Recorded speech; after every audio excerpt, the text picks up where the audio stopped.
ومن شر النفاثات في العقد ومن شر حاسد إذا حسد قل أعوذ برب الفلق من شر ما خلق ومن شر غاسق إذا وقب ومن شر النفاثات في العقد ومن شر حاسد إذا حسد قل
السلام على أشرف الأنبياء والمرسلين نبينا محمد وعلى آله وأصحابه أجمعين أما بعد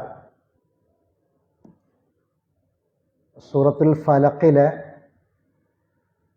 قل أعوذ برب الفلق എന്ന ആയത്തിൻ്റെ അർത്ഥമാണ് കഴിഞ്ഞ ക്ലാസ്സിൽ വിശദീകരിച്ചത്. മുഅവ്വദത്താനി അല്ലെങ്കിൽ മുഅവ്വദത്തൈനി കാവലിനെ ചോദിക്കാൻ, രക്ഷ ചോദിക്കാൻ വേണ്ടി റസൂലുള്ളാഹി സ്വല്ലല്ലാഹു അലൈഹി വസല്ലമക്ക് അല്ലാഹു തആല പഠിപ്പിച്ചു കൊടുത്ത രണ്ട് സൂറത്തുകളാണ്. ഈ രണ്ട് സൂറത്തുകളിൽ ഏതൊക്കെ വിഷയത്തിൽ നിന്നാണോ ഇസ്തിആദത്തിനെ ചോദിക്കുന്നത് അഥവാ കാവലിനെ, രക്ഷയെ ചോദിക്കുന്നത്, ആ കാര്യങ്ങൾ മറ്റ് പല കാര്യങ്ങളുമായി ബന്ധപ്പെട്ട് നിൽക്കുന്നു എന്നത് ഈ ആയത്തുകളെ നമ്മൾ കൂടുതൽ പഠനവിധേയമാക്കുമ്പോൾ നമുക്ക് ബോധ്യപ്പെടും. ഖുൽ അഊദു ബിറബ്ബിന്നാസിലും ഖുൽ അഊദു ബിറബ്ബിൽ ഫലക്കിലുമുള്ള കുറച്ച് കാര്യങ്ങൾ മാത്രമാണോ നമുക്ക് അള്ളാഹുവിനോട് കാവലിനെ ചോദിക്കാനുള്ളത്? അപ്പം അതല്ല, കുറേ കാര്യങ്ങളുണ്ട്. ശരിയെങ്കിൽ ഈ രണ്ട് സൂറത്തുകളിൽ പറഞ്ഞ വിഷയങ്ങൾ, ഇപ്പം നമ്മൾ സൂറത്തു നാസ് പഠിച്ചു. അത് പഠിച്ചപ്പം നമ്മൾ ജിന്നുമായി ബന്ധപ്പെട്ട കുറേ കാര്യങ്ങൾ, ശൈത്താന്മാരുമായി ബന്ധപ്പെട്ട കുറേ കാര്യങ്ങൾ കുറേ ആയത്തുകളിലൂടെ പഠിച്ചു. അതിൽ പല കാര്യങ്ങളും നമ്മളെ ജീവിതത്തിൽ റബ്ബിനോട് കാവലിനെ ചോദിക്കേണ്ട ചെറുതും വലുതുമായ പലതും അതിൽ കടന്നു വന്നു. നമ്മളെ മനസ്സിൽ ഓർമ്മയിലുണ്ടാവും, ഞാനിത് വിശദീകരിക്കുന്നില്ല. ഇനി ഈ സൂറത്തിൽ ഫലക്കിലും അങ്ങനെ തന്നെ. അപ്പം റബ്ബുൽ ഫലക്ക് എന്ന് പറഞ്ഞാൽ ആരാണ്? റബ്ബുൽ ഫലക്ക്, പുലരിയുടെ നാഥൻ. ഫലക്ക് എന്ന വാക്ക് വന്നത് ഫലക്ക് എന്നതിന് പുലർച്ച അല്ലെങ്കിൽ പ്രഭാതം എന്നൊക്കെ, പുലരി എന്നൊക്കെ അർത്ഥം വരാൻ കാരണം സൂറത്ത് അൻആമിലെ രണ്ട് ആയത്തുകൾ നമ്മൾ പറഞ്ഞിരുന്നു. ഫാലിഖുൽ ഹബ്ബി വന്നവ തുടങ്ങിയിട്ടുള്ള ആയത്തുകൾ പറഞ്ഞിരുന്നില്ല? എന്നാൽ പിന്നെ അത് നോക്കണം, സൂറത്ത് അൻആം മറിക്കണം. അതിലെ 94 മുതൽ 96 വരെയുള്ള ആയത്ത്. അൻആം 6-ാം അധ്യായം, 6-ാം അധ്യായത്തിലെ 94 മുതൽ 96 വരെയുള്ള ആയത്ത്.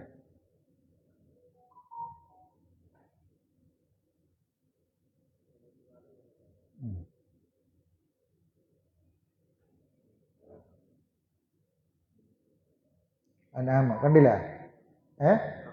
ആയത്ത് നോക്കിയേക്ക്. 94 മുതൽ 96 വരെ.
സാധാരണ നമ്മൾ പുലരിക്ക് ഫജ്ർ അല്ലെങ്കിൽ സുബ്ഹ് എന്നൊക്കെ നമ്മൾ പറയാം.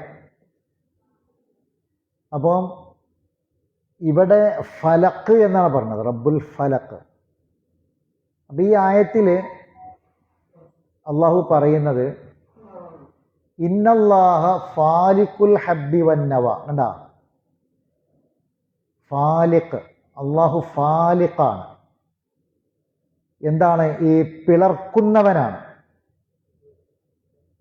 അൽ ഫാലിഖുൽ ഹബ്ബി വന്നവ, ഈ ധാന്യമണികളും ഈത്തപ്പഴക്കുരുവും. നവ എന്ന് പറഞ്ഞാൽ ഈത്തപ്പഴത്തിൻ്റെ കുരുവിനാ പറയാം. ഹബ്ബ് എന്ന് പറഞ്ഞ ധാന്യം, നവ എന്ന് പറഞ്ഞാൽ ഈത്തപ്പഴക്കുരുവിനാണ് നവ എന്ന് പറയാം. നവ ഈത്തപ്പഴക്കുരു. അപ്പം ഈത്തപ്പഴക്കുരുവും മറ്റ് ധാന്യങ്ങളും അതിൻ്റെയൊക്കെ ഉള്ളിൽ നിന്ന് അതിനെ മുളപ്പിച്ച് കൊണ്ടുവരിക. അതിൻ്റെ ധാന്യത്തെ എന്ത് ചെയ്യുക? പുറത്തേക്ക് കൊണ്ടുവരിക. അത് കൊണ്ടുവരുന്നവൻ ആരാണ്? ഇന്നല്ലാഹ, തീർച്ചയായും അള്ളയാണ്. ഇതൊന്ന്. പിന്നെ അടുത്ത ആയത്ത് എന്താണ്? ഫാലിഖുൽ ഇസ്ബാഹ്. കണ്ടില്ലേ? ഫാലിഖുൽ ഇസ്ബാഹ്, പ്രഭാതത്തെ പിളർത്തിക്കൊണ്ടുവരുന്നവൻ. ഫാലിഖുൽ ഇസ്ബാഹ്. മറ്റതും ഫാലിക്കാണ്, ഇതും ഫാലിക്കാണ്. ആ ഫലക്കാണ് എന്തായത്? ഫാലിക്കായത്. ഫലക്കിൻ്റെ ഇസ്മു ഫായിലാണ് ഫാലിക്ക്. അപ്പോൾ ഇവിടെ പിന്നെ ഇസ്ബാഹ് എന്ന് പറഞ്ഞാൽ പ്രഭാതം. സുബി ഉണ്ടല്ല, സുബിയൻ ഇസ്ബാഹ്. ആ പ്രഭാതത്തെ പിളർത്തുന്നവൻ. വജഅലല്ലൈല സക്കന, രാത്രിയെ ശാന്തമായി വിശ്രമവേളയാക്കുകയും ചെയ്യുന്നവൻ. വശംസ വൽ ഖമറ ബിഹുസ്ബാൻ, സൂര്യൻ ചന്ദ്രന് കൃത്യമായ കണക്കിൽ വ്യവസ്ഥാപിതമായ കണക്കിൻ്റെ അടിസ്ഥാനത്തിൽ സഞ്ചരിപ്പിക്കുന്നു. അങ്ങനെ തുടങ്ങിയിട്ട് ഉള്ള കാര്യങ്ങൾ. ഇവിടെ ഫാലിഖുൽ ഇസ്ബാഹ്, ഫാലിഖുൽ ഹബ്ബി വന്നവ. ഈ രണ്ട് പ്രയോഗങ്ങൾ, അതാണ് റബ്ബുൽ ഫലക്ക്. എന്താണ് റബ്ബുൽ ഫലം? ആ ഫലക്കിൻ്റെ നാഥൻ എന്ന് പറയാനുള്ള കാരണം അതാണ്. അതിൽ നിന്നാണ് ആ ഫലക്ക് ഉണ്ടായത്. ഞാൻ കഴിഞ്ഞ ക്ലാസ്സിൽ പറഞ്ഞു എന്നാണ് എൻ്റെ ഓർമ്മ, അതുകൊണ്ടാണ് ഞാൻ അങ്ങനെ പറഞ്ഞത്. ശരി, അപ്പോൾ അത് മനസ്സിലാക്കി വെക്കാം. അപ്പോൾ നമ്മൾ പഠിച്ച കാര്യമാണ്. ഒരു പ്രഭാതത്തിൻ്റെ രാത്രിയിൽ നിന്ന് പുലരിയെ വേർതിരിച്ചു കൊണ്ടുവരുന്നവൻ, അതാണ് റബ്ബുൽ ഫലക്ക്. ആ റബ്ബുൽ ഫലക്കിനോട് ഞാൻ രക്ഷ ചോദിക്കുന്നു. എന്തിൽ നിന്നാണ് രക്ഷ ചോദിക്കുന്നത്? ഒന്നാമത്തെ കാര്യം പറഞ്ഞോളൂ. മിൻ ഷർറി മാ ഖലഖ്. എന്താണ്? മിൻ ഷർറി മാ ഖലഖ്. മിൻ എന്ന് പറഞ്ഞാൽ ഇൽ നിന്ന്, ഷർറ് എന്ന് പറഞ്ഞാൽ ഖൈറിൻ്റെ നേരെ വിപരീതം, തിന്മ അല്ലെങ്കിൽ ദൂഷ്യമായ കാര്യങ്ങൾ, ഷർറ്. എല്ലാവിധ ഷർറുകളിൽ നിന്നും കാവലിനെ ചോദിക്കുന്ന റബ്ബുൽ ഫലക്കിനോട്. ഏതൊക്കെ ഷർറാണ്? മാ, നീ സൃഷ്ടിച്ച യാതൊന്നിൻ്റെ, യാതൊന്ന്, ഖലക്ക, നീ സൃഷ്ടിച്ചു, മാ ഖലക്, നീ സൃഷ്ടിച്ച യാതൊന്നിൻ്റെ ഷർറിൽ നിന്ന്. എല്ലാ വസ്തുക്കളുടെയും, അള്ളാഹു പടച്ച എല്ലാ വസ്തുക്കളുടെയും ഷർറ് ഒരു ഭാഗത്തുണ്ടാകും, ഖൈറൊരു ഭാഗത്തുണ്ടാകും, ഷെറൊരു ഭാഗത്തുണ്ടാകും. ആ ഷെറിൽ നിന്നെല്ലാം ഞാൻ കാവലിനെ ചോദിക്കുന്നു. മിൻ ഷർറി മാ ഖലഖ്, നീ സൃഷ്ടിച്ചതായ എന്തൊക്കെയുണ്ടോ ആ സൃഷ്ടിച്ച വസ്തുക്കളുടെ എല്ലാം ഷെറിൽ നിന്ന് നിന്നോട് ഞാൻ കാവലിനെ ചോദിക്കുന്നു. മിൻ ഷർറി മാ ഖലഖ്. അപ്പോൾ ആദ്യം നിങ്ങൾ അർത്ഥം എഴുതിക്കോളൂ, എന്നിട്ട് നമുക്ക് അതിൻ്റെ വിശദീകരണങ്ങൾ പറയാം. എഴുതിക്കോളൂ. മിൻ ഷർറി മാ ഖലഖ്, മിൻ ഷർറി മാ ഖലഖ്. ഷർറ് എന്ന് പറഞ്ഞാൽ തിന്മ.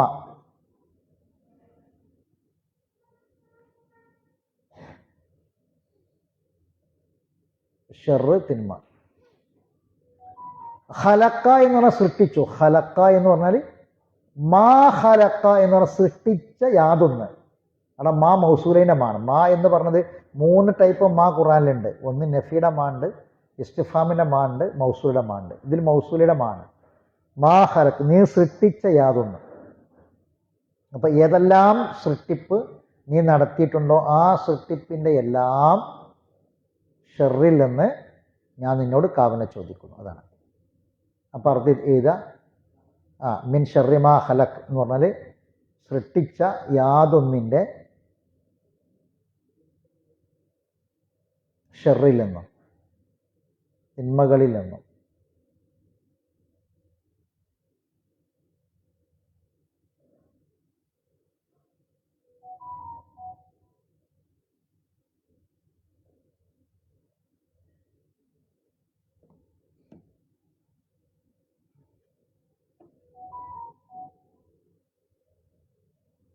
അപ്പോൾ എന്താണ് ഈ ആയത്തിൻ്റെ വിശദീകരണം? നമുക്ക് ഒറ്റ വാക്കിൽ പറയാം, എന്ത്? പിന്നെ അള്ളാഹു സൃഷ്ടിച്ച എല്ലാ വസ്തുക്കൾക്കും ഷെറുണ്ടാകും. ഒരു കത്തി, ആ കത്തിയുടെ ഉപകാരങ്ങൾ എമ്പാടുമാണ്. മാംസം മുറിക്കണമെങ്കിൽ, പച്ചക്കറി കട്ട് ചെയ്യണമെങ്കിലൊക്കെ കത്തി വേണം. പക്ഷെ ആ കത്തിൻ്റെ ഷെർ എന്തായിരിക്കും? അത് ഒരാളെ മേത്തെട്ടിയാൽ അത് എന്തായിരിക്കും? അത് ഷെറായിരിക്കും. തീ ഇല്ലാതെ നമുക്ക് ജീവിക്കാൻ കഴിയില്ല. അപ്പോൾ തീയിൻ്റെ ഷെർ, അത് കത്തുക എന്നൊക്കെ ഉള്ളതാണ്. മനുഷ്യനെ അത് ദോഷമായിട്ട് ബാധിക്കുക എന്നുള്ളതാണ്. അപ്പോൾ പടച്ചവൻ സൃഷ്ടിച്ച എല്ലാ വസ്തുക്കളിലെയും എല്ലാവിധ ഷെറുകളിൽ നിന്നും അള്ളാഹുവിനോട് കാവലിനെ ചോദിക്കുന്നു. ഇത് മനസ്സിലാക്കണമെങ്കിൽ ആദ്യം ഖൈർ എന്താന്ന് മനസ്സിലാക്കണം. ചില കാര്യങ്ങൾ നമുക്ക് ശരിക്കും ബോധ്യപ്പെടണമെങ്കിൽ അതിൻ്റെ നേരെ വിപരീതം മനസ്സിലായെങ്കിലേ ഇത് മനസ്സിലാവുള്ളൂ. ചില കാര്യങ്ങൾ അങ്ങനെയാണ്. അപ്പോൾ ഷർ എന്താന്ന് മനസ്സിലാക്കണമെങ്കിൽ ആദ്യം ഖൈർ എന്താന്നുള്ളത് നമ്മൾ മനസ്സിലാക്കി വെക്കുമ്പോഴാണ് ഷർ ശരിക്കും പഠിക്കാൻ പറ്റുള്ളൂ. അതാണ് ശരിയായ ഇതിൻ്റെ തദബ്ബുർ.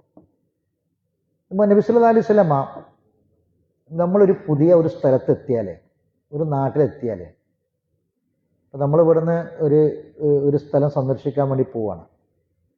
അപ്പോൾ നമ്മളിവിടെ വിയറ്റ്നാമിലേക്ക് പോകാമെന്ന് വിചാരിച്ചു. അപ്പോൾ അവിടെ ചെന്ന് ഇറങ്ങുമ്പോൾ ഒരു പ്രാർത്ഥന ഉണ്ട്. എന്താണ്? അഊദു ബി കലിമാത്തില്ലാഹി താമ്മാത്തി മിൻ ശർരി മാ ഖലഖ്, മിൻ ശർരി മാ ഖലഖ്. ഖുൽ അഊദു ബിറബ്ബിൽ ഫലഖ് മിൻ ശർരി മാ ഖലഖ്. അഊദു ബി കലിമാത്തില്ലാഹി താമ്മ മിൻ ശർരി മാ ഖലഖ്. എല്ലാവർക്കും അറിഞ്ഞ പ്രാർത്ഥന.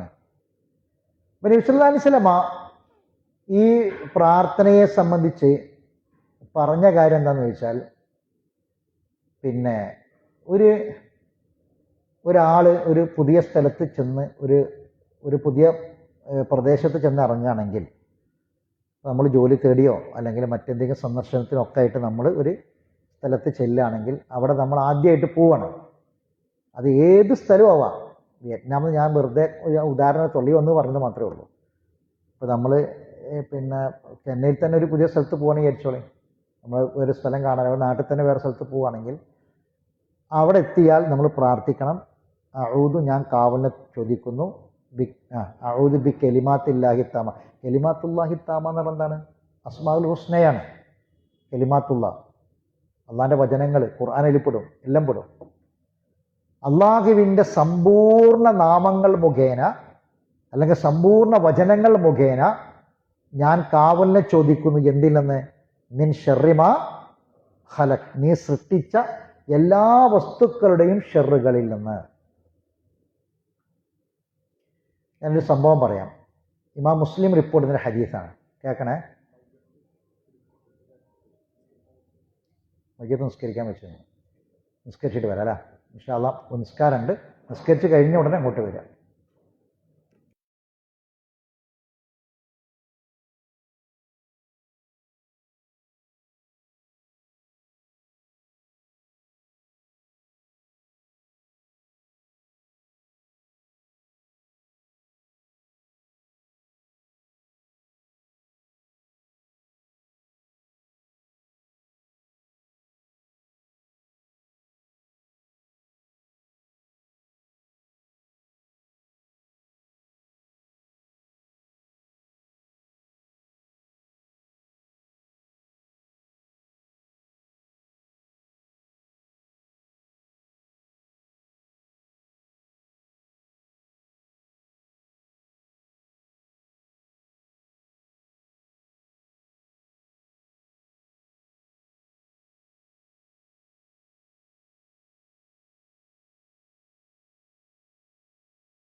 അള്ളാഹുത്തലാന്റെ റിപ്പോർട്ടിന്റെ ഹദീസിൽ കാണാം, ജാഅ റജുലുൻ ഇല നബി സല്ലല്ലാഹു അലൈഹി വസല്ലം ഫഖാല യാ റസൂലല്ലാഹ് മാ ലഖീതു മിൻ അഖറബിൻ ലദഗതനി അൽ ബാരിഹ. അത് ഒരു വൈകുന്നേര സമയമാണ്. അപ്പം എന്നെ ഒരു തേള് എന്നെ കുത്തിയിട്ടുണ്ട് എന്ന് പറഞ്ഞു. അപ്പോൾ റസൂൽ ചോദിച്ചു, കാല അമാ ലൗ ഖുൽത ഹീന അംസൈത, അതെന്തേ നീ വൈകുന്നേര സമയമായപ്പോൾ ഇങ്ങനെ പറഞ്ഞിരുന്നില്ലേ? അഊദു ബി കലിമാത്തില്ലാഹി താമ്മാത്തി മിൻ ശർരി മാ ഖലഖ് എന്ന് നീ പറഞ്ഞില്ലേ? ലം തദുറുക, അങ്ങനെ പറഞ്ഞിരുന്നുവെങ്കിൽ നിന്നെ അത് ഒരിക്കലും ആ ഉപദ്രവം നിനക്ക് ഏൽക്കുകയില്ലായിരുന്നു എന്നാണ്. അപ്പോൾ ഏതൊരു വസ്തുവിനും ഭൂമിയിൽ അള്ളാഹു സൃഷ്ടിച്ചിട്ട് ആ സൃഷ്ടിച്ച വസ്തുക്കൾക്കൊക്കെ ഒരു സൃഷ്ടിപ്പിൻ്റെ ഒരു ലക്ഷ്യം ഉണ്ടാവും, ഒരു ഉദ്ദേശം ഉണ്ടാവും. ഒരിക്കലും മനുഷ്യന് ഉപദ്രവകരമായി, മനുഷ്യനെ സംബന്ധിച്ചിടത്തോളം അവന് ദോഷമായ രൂപത്തിൽ അള്ളാഹു തആല ഒരു വസ്തുവിനെയും അള്ളാഹു പടച്ചിട്ടില്ല. എല്ലാ വസ്തുക്കളും മനുഷ്യന് ഖൈറിന് വേണ്ടി പഠിച്ചതാണ്. എന്നാൽ അതിനോടുള്ള നമ്മുടെ സമീപനം, നമ്മുടെ ഉപയോഗം, നമ്മുടെ അശ്രദ്ധ, അങ്ങനെ തുടങ്ങി ഒരുപാട് ഘടകങ്ങൾ പലതിനെയും എന്താക്കി മാറ്റും?